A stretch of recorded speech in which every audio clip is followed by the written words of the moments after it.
Kenapa ambil hak aku? Kenapa mak kejam sangat?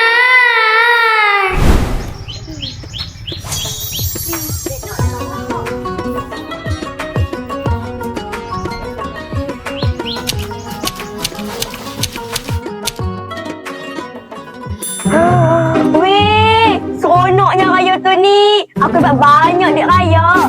Aku rasa aku nak beli baju baru dah. Kamu pula nak beli apa, Akif? Aku ingat tahun ni aku nak beli telefon baru. Sebab sebelum ni aku tak pernah ada telefon pun. Ha, macam tu lah. Nanti bolehlah kita main game sama-sama. Aku kaya.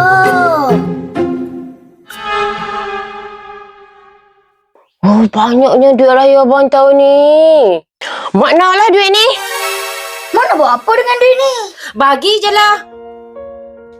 Nah, ambil RM10 ni. Belilah apa nak beli pun.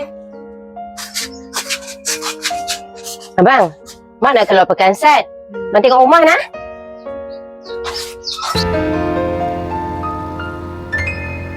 Mak, kita nak pergi mana ni?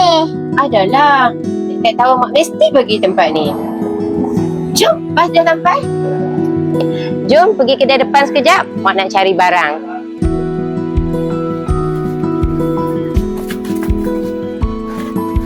Oi. Adik ada mainan baru? Mesti mak boleh guna duit raya aku. Ini tak boleh jadi. Mana adik dapat benda ni? Kenapa guna hak abang? Orang semua tak adil. Abang!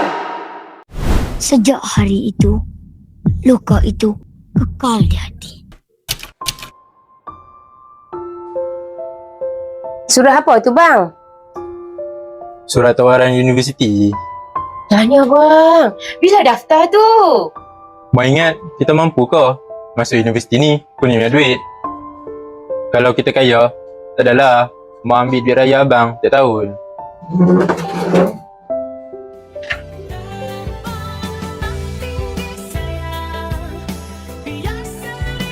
Apa ni? Kenapa banyak sangat duit? Abang, selama ni Mak tak pernah guna duit raya abang 1 sen pun.